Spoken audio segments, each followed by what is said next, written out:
Welcome to Boston Jewish Now. We're delighted to be joined today by Congressman Jake Auchincloss. As our local audience certainly knows, the congressman was elected in 2020 to represent the Massachusetts 4th Congressional District, which is the most Jewish by population district in New England, encompassing the Boston suburbs from Brookline, Newton, Needham, and Sharon, and down to the Rhode Island border and the city of Fall River. The congressman is a Marine veteran of the war in Afghanistan, and he is also the inaugural chair of Majority Democrats, which, per their website, represents the, quote, next generation of Democratic leaders, willing to challenge the establishment and break with party orthodoxy. They understand what matters to their communities and know how to win, especially in the places where Democrats underperform, end quote. We are eager to talk with him about this work and so much more, including about his articulation of his patriotism, about U.S. foreign policy, and about the insights he's gained in his 6 years on the job. Congressman, welcome to Boston Jewish Now. Jeremy, it's good to be with you. So why don't we start with my comment about patriotism, and it's something you've been vocal on, and obviously we are just 1 week past our semi-quincentennial celebration of July 4th. I know that's a real tongue twister. And I think it's fair to say that this celebration was, shall we say, underwhelming in terms of any sense of national unity and coming together, both in Washington and around the country. And you've been talking of late about this idea of constitutional patriotism. Can you talk a little bit about what that means to you and what we ought to be focused on at this important moment in American history? Yes. I took my son to the tall ships, by the way. That was a good time. I agree that the 250th celebrations and fervor has been muted, partly because, the president just makes everything about himself in such a crass and deflating way. And also because I think there's a lot of Americans who are in grappling with their relationship with this country. And I would say that the challenging news is that in 2026, according to Gallup, patriotism is at a modern low since polling began. But the good news is that reflects 2026. It doesn't reflect 1776. The ideals of 1776, freedom, equality, opportunity, are as unifying as they have ever been. Americans deeply believe that we are in covenant with one another to protect each other's natural rights, our right to life, our right to not be tyrannized, our right to choose our own pursuit of happiness, not subject to another's judgment. And we can unify ourselves around this covenant, but it requires that we break from a vision of patriotism that is not fashioned around ideas, but is fashioned around blood and soil. And in their own ways, both the extremes of American political life articulate this, but J.D. Vance is probably the best expositor of it. In his speech in 24 to the Republican convention, he describes his family's cemetery plot in eastern Kentucky and says, "These ancestors of mine, they didn't fight for an idea, they fought for their homeland." And I think the vice president's wrong about that. I think Americans from Yorktown to Shiloh to Normandy to Selma do actually fight for ideas, and we'll fight for them again in 28. I find that very compelling, and I recognize, of course, you are a combat veteran who has fought for these ideas.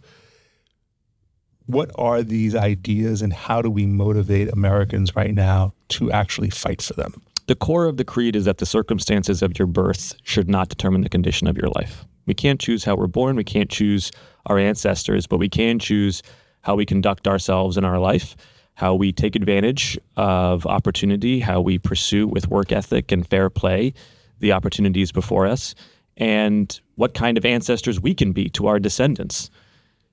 And the American experiment is an ongoing test of whether a group of people committed to that creed can protect one another's opportunity to pursue it and can be in covenant to defend each other's natural rights.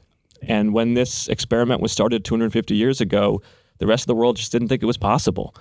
And in fact, George III, when he heard that George Washington had declined the Continental Army Officer Corps' request to stage a mutiny against the Continental Congress and assume a kingship, was dumbfounded. Louis the 16th, the same thing.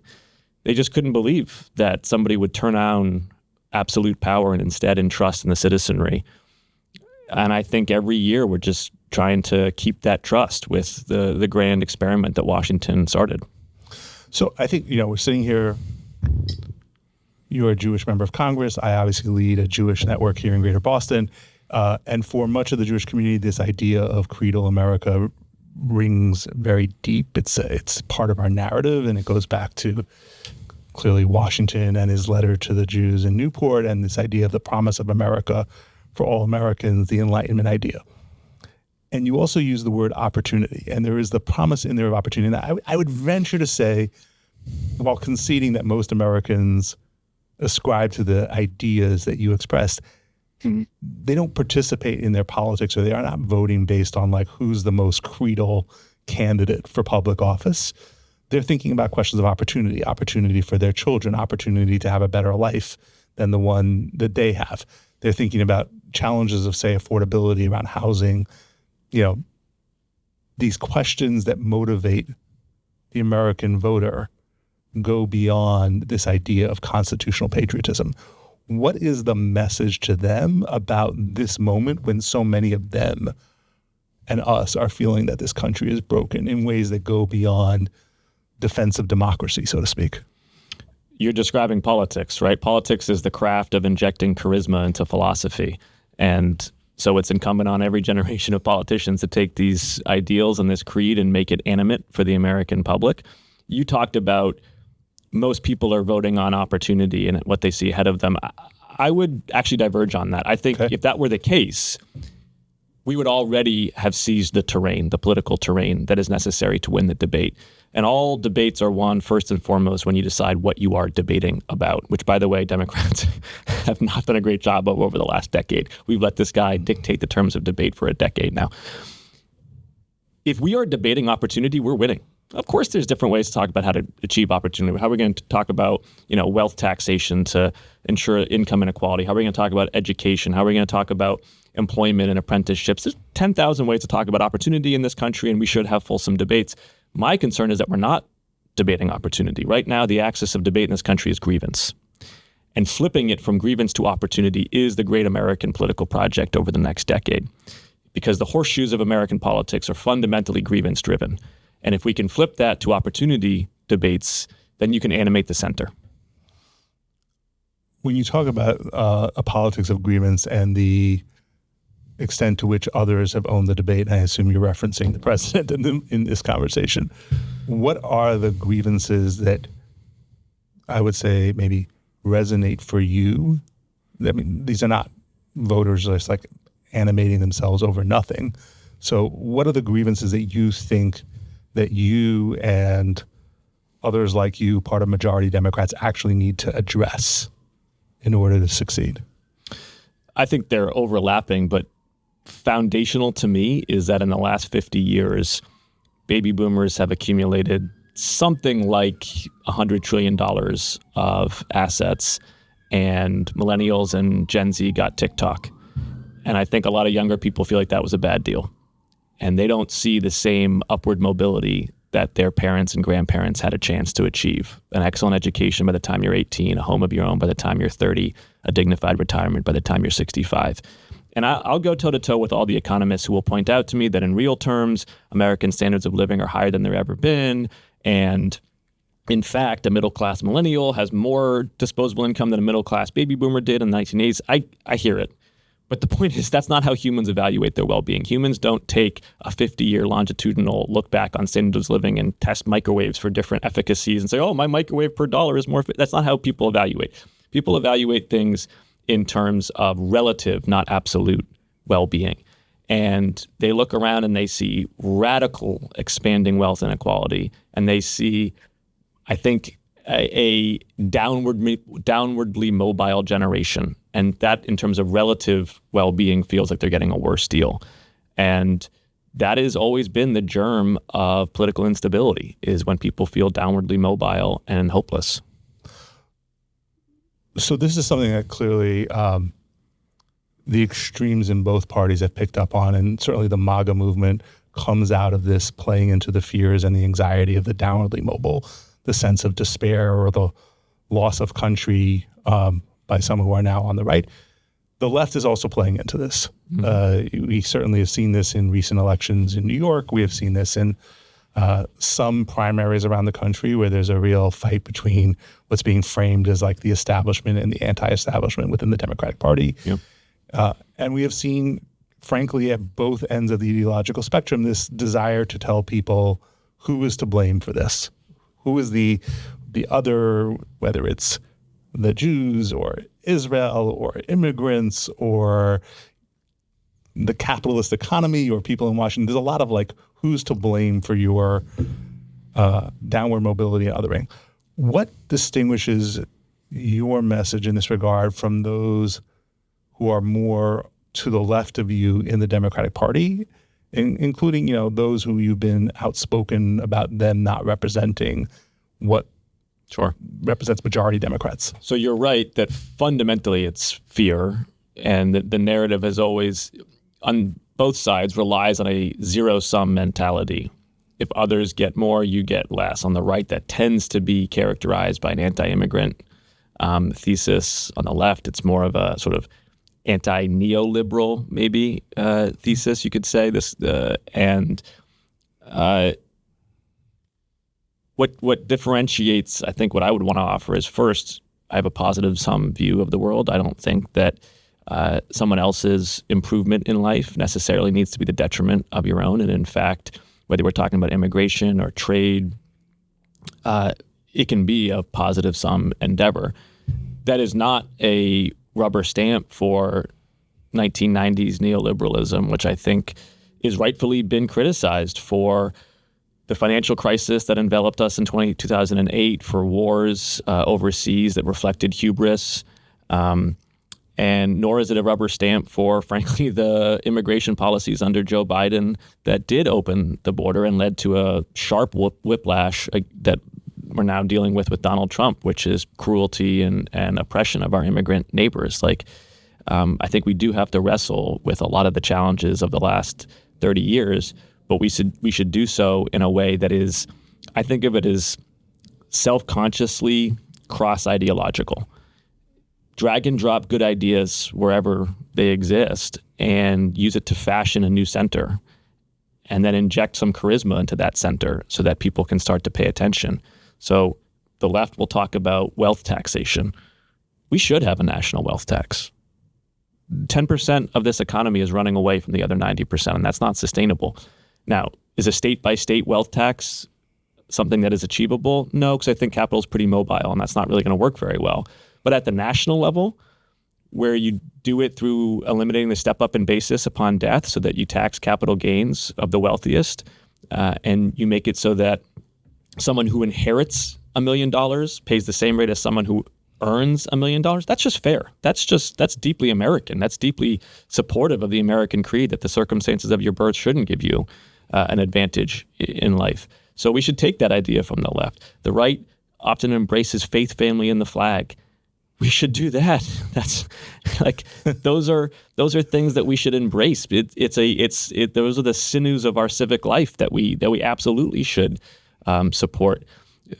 Debates about public safety, again, you can drag and drop good ideas from all sides. Absolutely, we need to have a public health lens on public safety.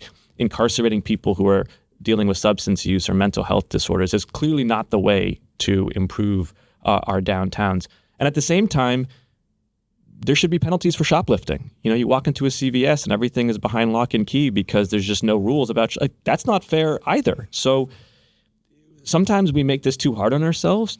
I think there's a deep reservoir of common sense and decency in the American electorate, and you can seize that and then put together that cross-ideological agenda that really enlivens those 60 to 70% of Americans between the 40-yard lines. Yeah. Speaking personally, it does start to feel like CVS and Target are like the broken windows theory of our time. Every time I walk in there just to buy like a, bar of soap, I'm reminded of like, oh, crime is rampant in my neighborhood, whether that's true or not. I gave up on mouthwash the other day. I was like, it's gotten a little out of hand. Let me ask you a little more. And this is, at some level, we are a political crowd here, and our audience is interested in politics. So specifically about majority Dems, who are your colleagues and what are you trying to do? There's 61 elected officials. 40 are on majority Democrats in particular. And these are mayors, members of Congress, state house leaders, senators, governors, who are a different kind of Democrat. They demonstrate a willingness to challenge received orthodoxy on either side. They have some alpha energy to them. They got some of the swagger that I think you need to be able to win out these tough races. And most of all, they're authentic to themselves. Whoever they are, and we run the gamut actually ideologically. It's not necessarily people sometimes describe it as a moderate group. That's actually not always the case if you look at our candidates that we're backing. We have some very progressive candidates, but they are who they are, and they are, they are championing ideas that make sense to the people they're trying to represent or serve as executives. Then we've got 21 candidates on the bench, which is a sister organization to majority Democrats.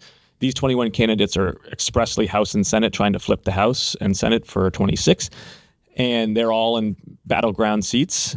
And they are individuals who we think show a path forward for the Democratic Party to how to win back places that we've lost over the last 2 decades, really since 2008 and Obama's campaign run. So one example, Josh Turek in Iowa, the Senate candidate, running one of the best campaigns in America right now with a dynamic form of prairie populism and a great backstory.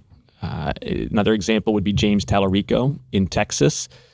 Probably the best chance Democrats have had to win a statewide Texas seat maybe in the 21st century.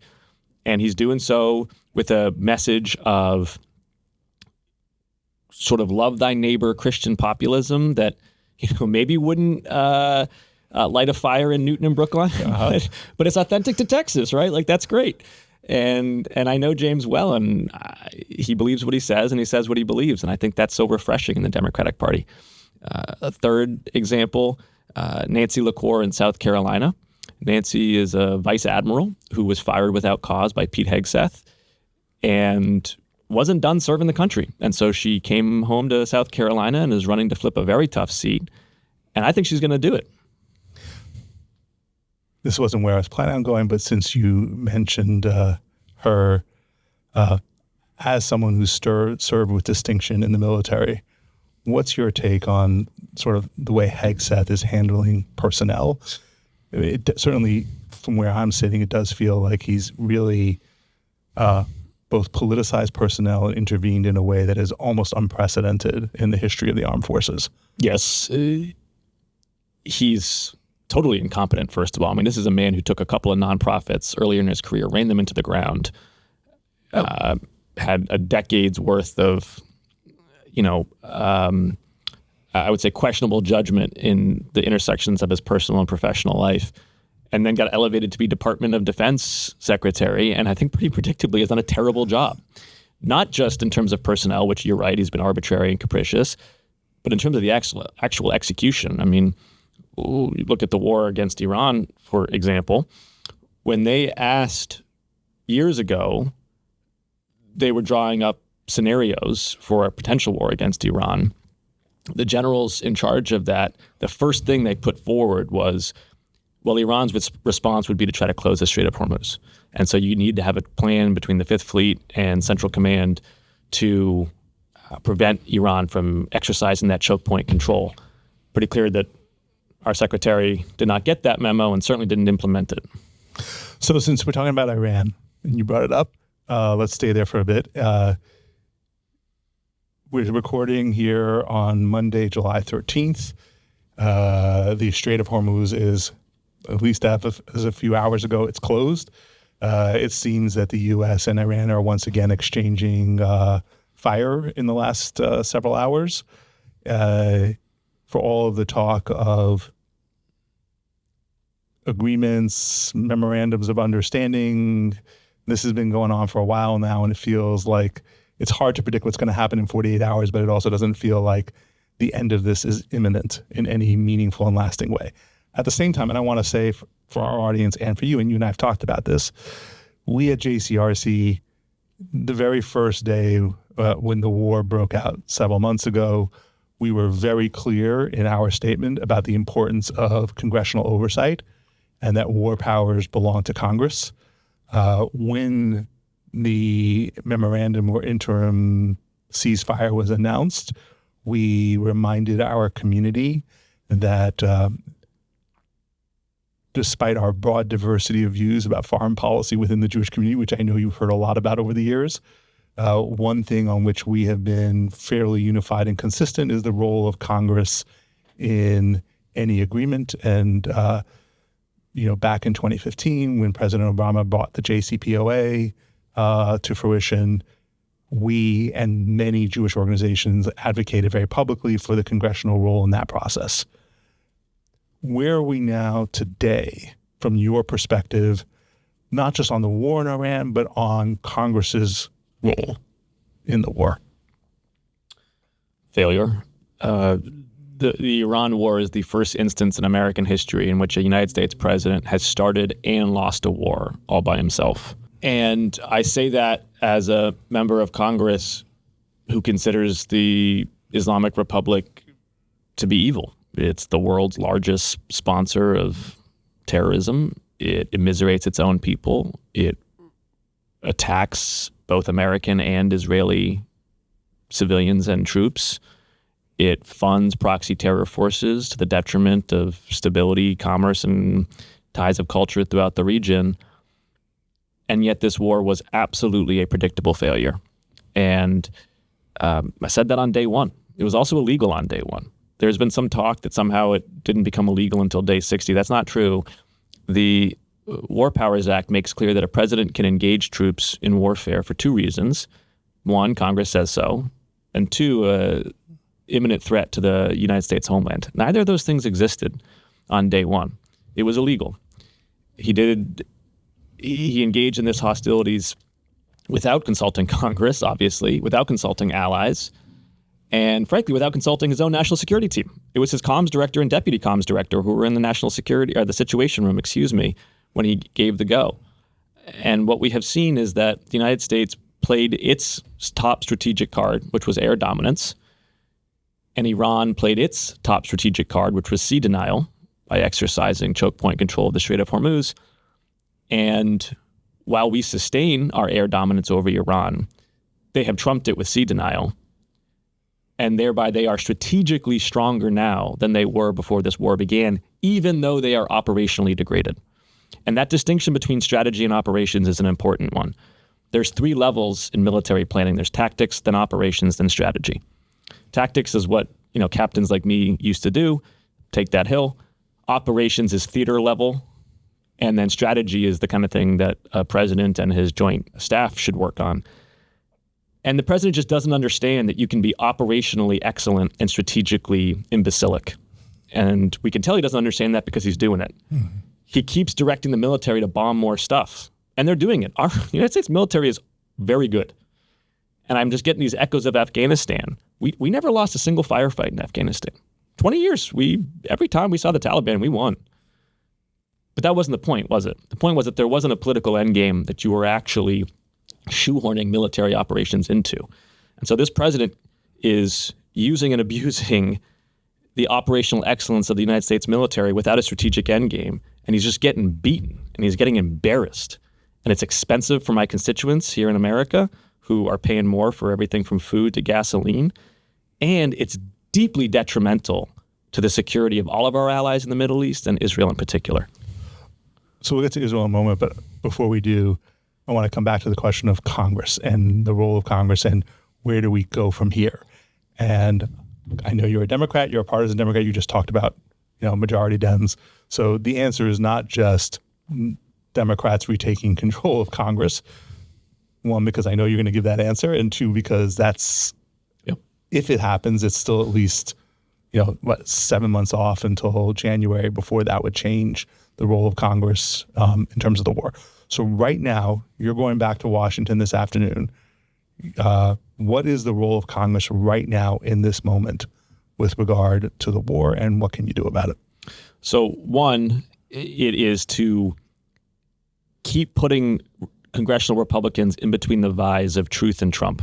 And this is a stratagem that I think is fruitful across multiple domains. I do it with National Institutes of Health and Health and Human Services issues all the time, which is to say, force congressional Republicans to either just nakedly lie or embarrass themselves, or to side with the dear leader. And the virtue of doing that is that it exposes to the American public the vacuity of their governing agenda, and it builds support for congressional action. So we've done that, for example, on the Epstein files, and we did that on actions in Minneapolis, and we're going to do that on the midterm elections as well to protect their integrity. And we have to do it on the Iran war.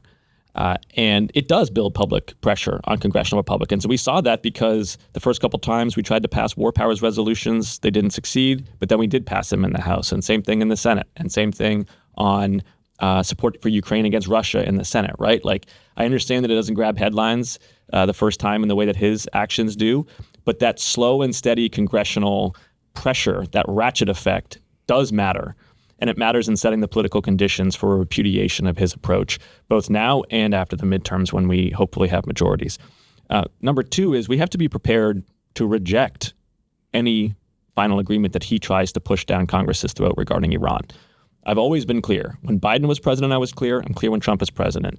You cannot sign deals, MOUs, or treaties with other countries without Congress approving. That's not my opinion. That's James Madison's opinion. And I'm going to absolutely insist that Congress does that as well. And frankly, that we should be ready to reject that agreement. Understanding that the status quo, as I just described, is much degraded than it was from 3 months ago, it's still better than allowing him to sign anything that looks like this MOU that he was trying to put forward. An MOU that gave Iran hundreds of billions of dollars, no strings attached. An MOU that implicitly yielded control of the Strait of Hormuz to Iran in perpetuity. And an MOU that did nothing on ballistic missile development, proxy terror funding, or nuclear enrichment. It is an MOU that would have been laughable had it been described in months previous. And I guarantee you this administration right now would be thrilled with signing anything that even looked like the JCPOA that they so derided for many years. So I want to pull this back a little bit and talk in the broader sense as a Jewish organization, as a Jewish community, and you representing, as we said, the most Jewish district in New England. You mentioned the lack of imminent threat. I'm hesitant to quote the vice president, but there has certainly been a articulation that there is a growing gap between Israel's interests and the U.S. interests with regard to Iran, with regard to the region. It's quite clear that the president and the vice president publicly disdain the Israeli leadership at this moment, which it may be for different reasons, but that doesn't actually make it different from the general disdain that a lot of Jewish Americans feel for the Israeli leadership at this moment. You have been a strong supporter of the U.S.-Israel relationship throughout your time in Congress.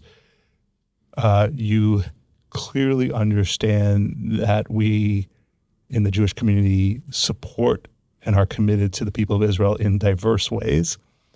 What do you think in this moment of the U.S.-Israel relationship and where it goes from here, both given the gaps between Washington and Israel, both Democrats and Republicans, and the larger complexity of the region? You're right that I strongly support Israel's right to defend itself against the terrorist regimes that surround it and that want to destroy it. And I think that the nature of the U.S.-Israel relationship needs to profoundly change. The era of foreign military financing and military aid from the United States to Israel in this sort of dynamic of the special relationship where there's the big brother and the little brother, it's over.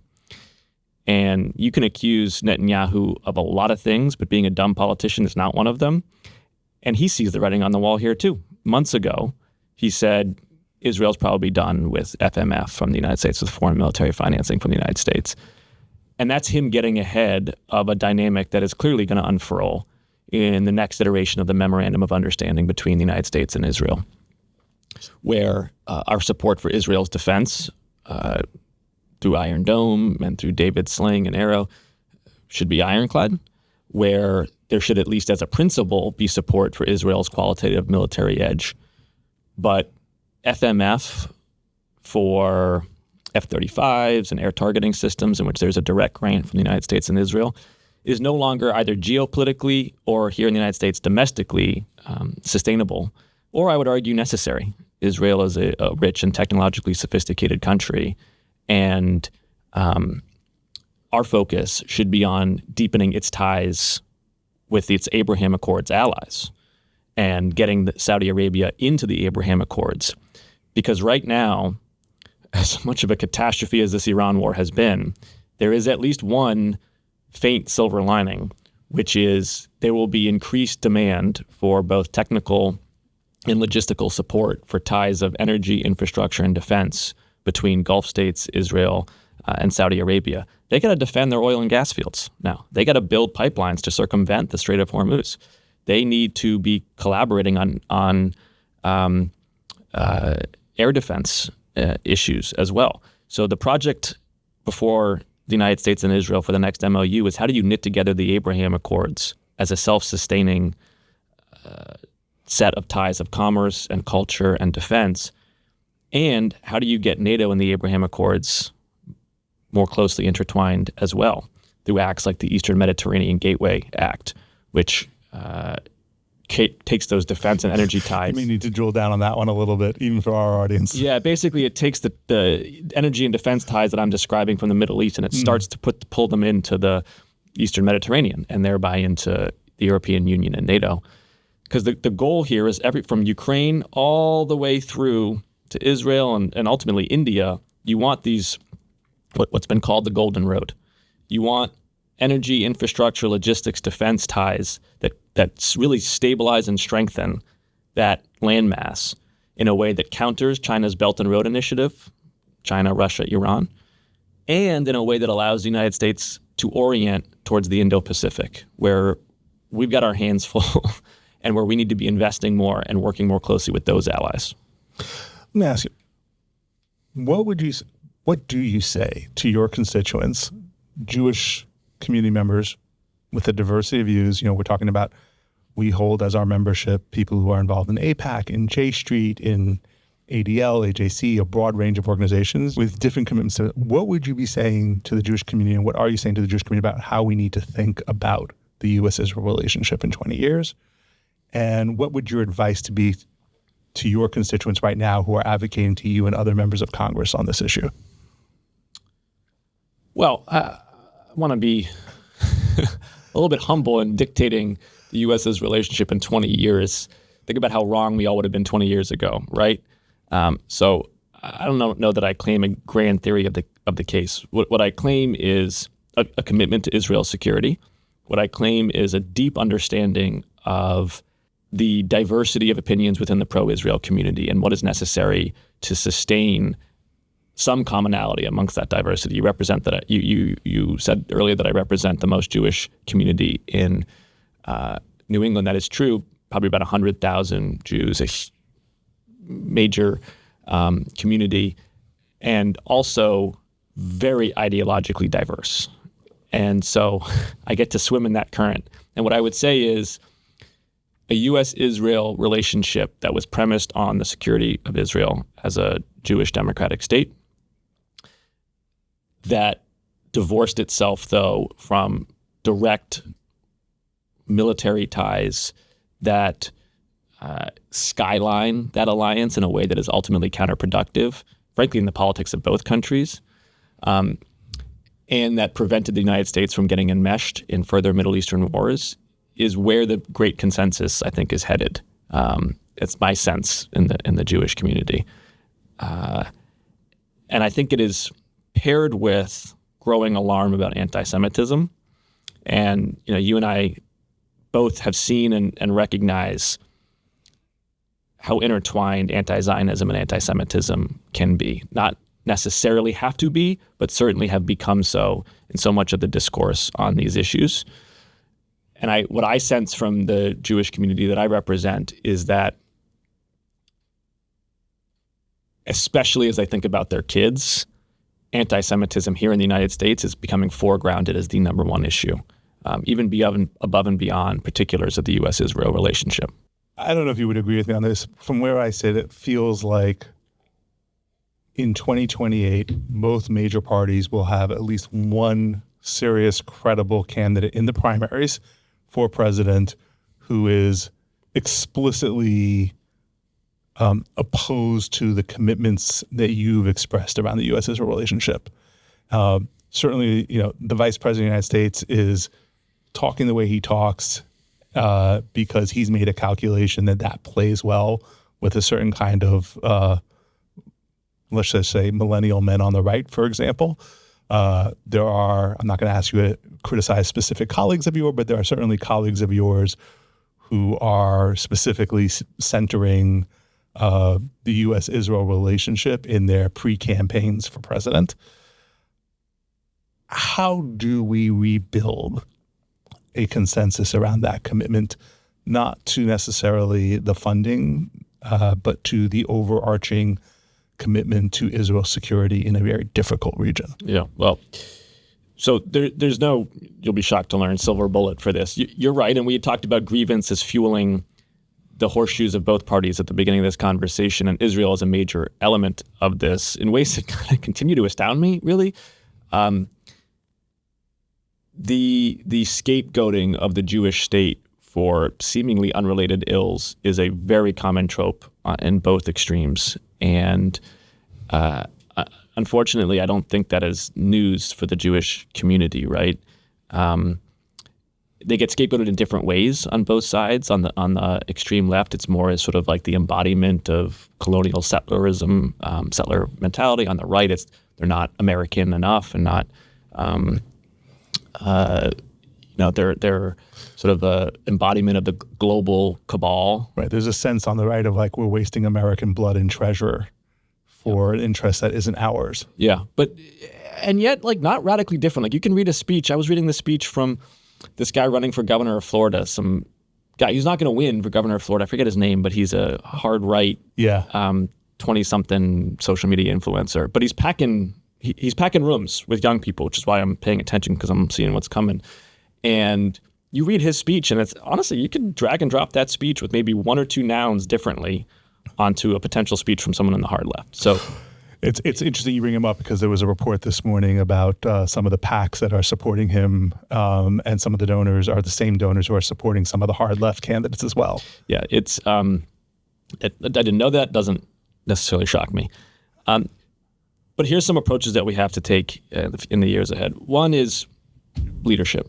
Leadership matters in both political parties. Leadership that is willing to stand up to a Twitter mob and to say that there's hundreds of Christian majority states, there's scores of Muslim majority states in this country, there's one Jewish majority state in this world, and that Jewish state has a right to defend itself, it has a right to exist, and it has been an important ally in years past, and it deserves continued U.S. alliance in conjunction with the Abraham Accords and in conjunction with a grander U.S. strategy. Number two is we got to address social media. When you look at the public opinion on Israel, what is noteworthy is, yes, there is an ideological bend to it, but actually it's a generational bend. Republicans under 50 look more like Democrats under 50 than they look like Republicans over 50 on this issue. What you are seeing is people who have been inculcated on Israel through social media rather than through more traditional media have wildly worse views of Israel. And I say this without seeking dramatic effect. I think TikTok is a bigger enemy to Israel than Hezbollah, because Hezbollah can be defeated. TikTok is a platform through which 1 billion people are forging a political consensus about Israel. And it's owned and controlled by the Chinese Communist Party. And I was on the Select Committee on China last term, and I am well aware with how the CCP thinks about its control of what they call the smokeless battlefield and how they directly tie sentiment towards Israel and sentiment towards America on that platform. And so Israel has a real problem with social media. And frankly, America has a real problem with social media because it is distorting particularly young Americans' sense of self in society. And they are doing so in a way that is very manipulative of people's attention spans and their dopamine reinforcement systems. And it's really much to our detriment. And we got to tackle that through liability and regulation, which I'm working on.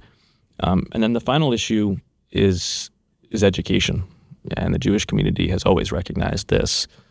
K-12 education, higher education.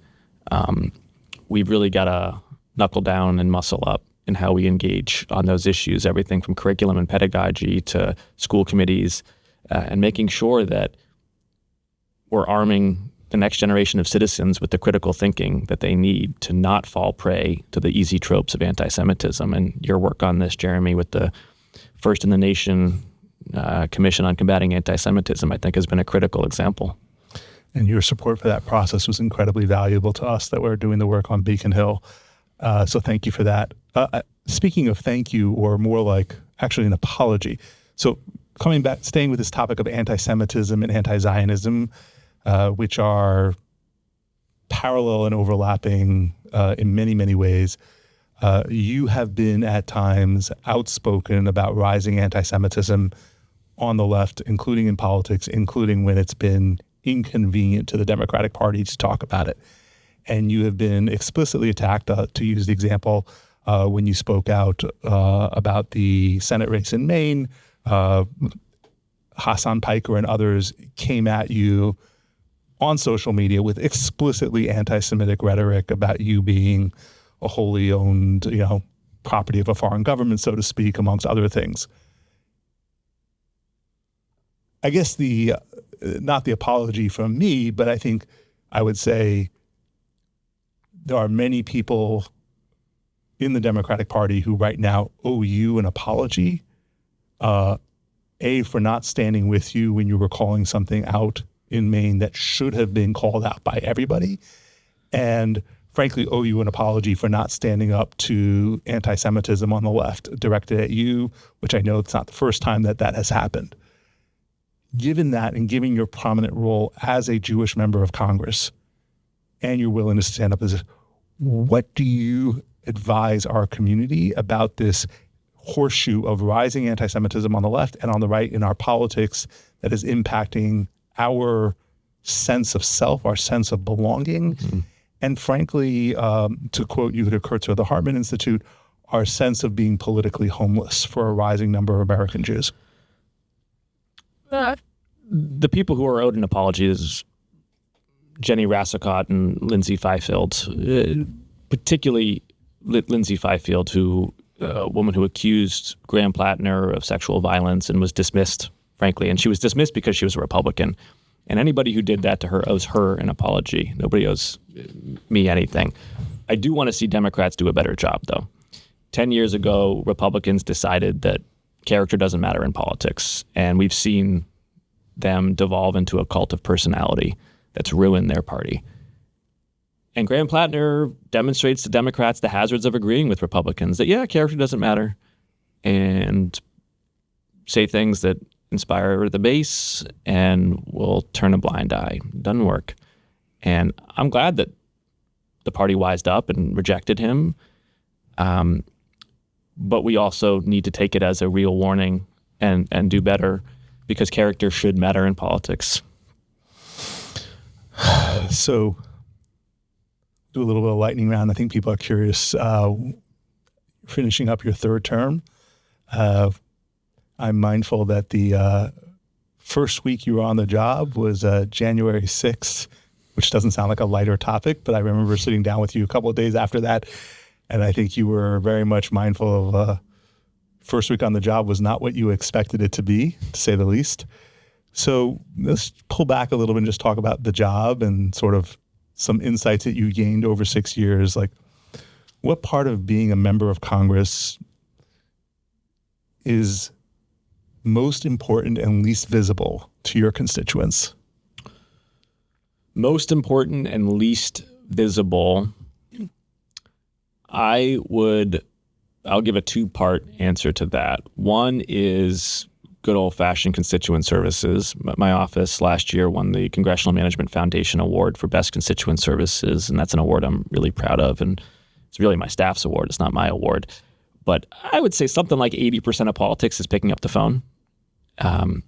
And in this age of disintermediation and self-serve and AI, like just having a human care about your passport or your IRS receipt or your Social Security payment or your veterans benefits, a human, and then respond to you when they say they're going to respond to you is a huge part of this job.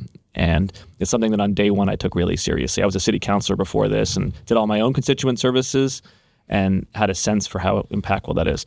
The other one, the other thing that I think is kind of the iceberg below the water is how a bill becomes a law. It's harder than Schoolhouse Rock. So much of it, I think people assume that so much of the gridlock is R versus D, and obviously, the partisanship is a huge element in Washington. But that's actually not the hard part. Like, it's pretty easy to see, like, yeah, okay, RD, like, I got to do this bipartisan maybe, so who's the Republican? That part is actually not rocket science. The hard part is the committee sharp elbows and the jurisdiction.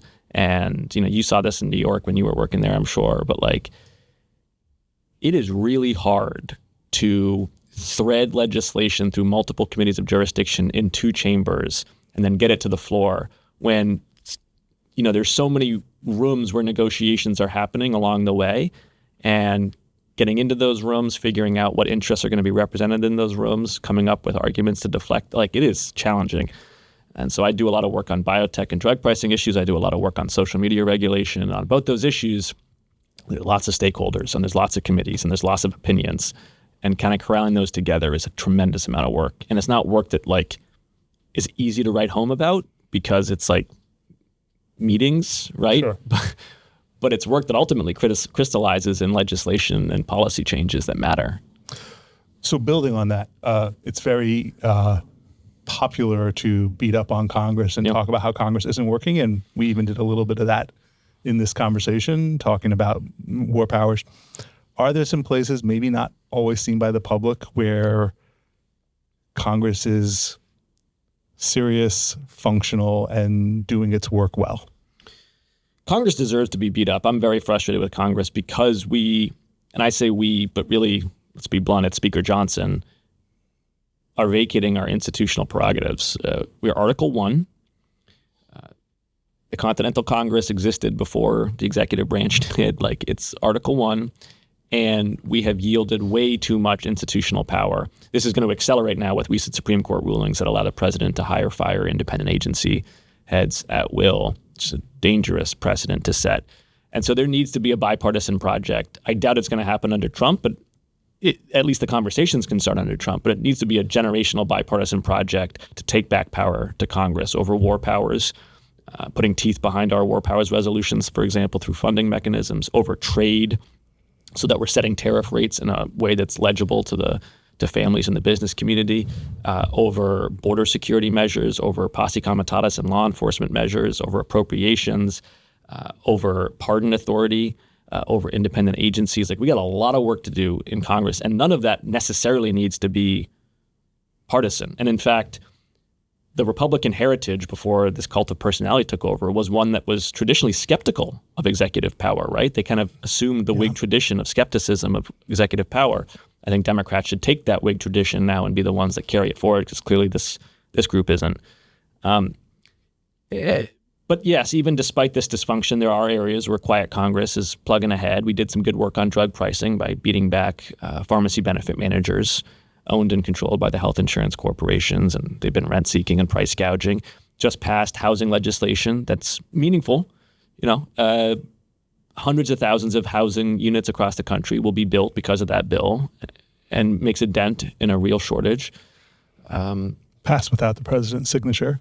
He had a temper tantrum, right, over his ridiculous Save America Act. We in Congress have defended biomedical R&D, not as much as we should, but he wanted to cut the NIH by 40%. We increased its budget by, I think, 1% or something. We're now going to have to fight off attempts to politicize peer review and other really underhanded things that are going to upend the meritocracy of science funding and really damage Massachusetts. We get $2 billion in funding in Massachusetts. We attract global talent, And between the xenophobia, between the NIH funding freezes, between this bend towards red states and how they direct funding at the NIH, Massachusetts is under real assault. And Congress has been slow and lumbering to get involved, but when it does, it can beat back Rust vote, and I think it will. Is there anything that we haven't discussed that you think your constituents ought to be paying attention to? Our listeners are probably pretty high information folks. I'm not sure I would add another thing to read on their plate. I might recommend that they, in fact, spend less time scrolling. Mm-hmm. I will say one of the most important things I do, I don't have any social media apps on my phone, except for LinkedIn. Okay. I do enjoy a good LinkedIn post from now and again. I don't have any social media apps on my phone. I don't, frankly, really read too much of the day in, day out, back and forth current events. I read some of the Washington stuff because I got to know like committee action and things like that. I want to keep apprised of the mechanics. But I actually don't really let the news feed dictate how I'm thinking about things, because otherwise you just get yourself scrambled. I mean, you just can't think. And so I talk to a lot of my constituents who I can see that they are projecting forward the anxiety that they're internalizing from social media. And I would just encourage people to log off and touch grass and talk to people in real life. And what you realize is most people, most of the time, are decent people. And the toxicity you're seeing online, frankly, first of all, half of it's bots, at least. For sure. A lot of it's paid. And the rest of it is anonymous keyboard warriors who don't reflect the sentiment of the American public. Final question. What or who is giving you hope right now? I'm an American history nerd. Grew up with the portraits of the founding fathers on my bedroom wall, not musicians or athletes. And now my son is 6, my oldest, and we're starting to read American history together. So we're starting at the beginning and working our way forward, which I'm loving and he's loving. And it is a reminder to me how harried and precarious this American experiment has always been. I mean, you read George Washington's letters to the Continental Congress in 1976 as he's trudging across New Jersey with his soldiers barefoot and without provisions or pay. You think people hate Congress now? He hated Congress. It was useless. Bunch of bickering politicians. He was like, these guys are so useless. We're about to lose our liberty. All the way through the Civil War, through the Gilded Age, through World War I and World War II. I mean, World War II in particular, we tend to look back at it as this halcyon age. There was a lot of darkness there. I mean, they were holding Nazi rallies in Madison Square Garden. And, you know, the United States in many ways really failed Jewish refugees trying to come from Europe in 39 and 40, for example. And so it's not that these turbulations of the past give me hope themselves. It's that seeing how every generation has been semi in despair over the persistence of the American experiment kind of puts in context what's happening today, much better than a social media feed would, right? And it gives me hope that it's supposed to be hard. Self-government with equality under the law, with people from the world over, subscribe to an ideal, is supposed to be really hard. Wise words. Thank you, Congressman Jake Auchincloss, for coming in and joining us on Boston Jewish Now. You've been a wonderful partner and leader on behalf of your district and our community over the last 6 years, and it's just been a real pleasure getting to know and work with you. Likewise. And look forward to many more years of doing so.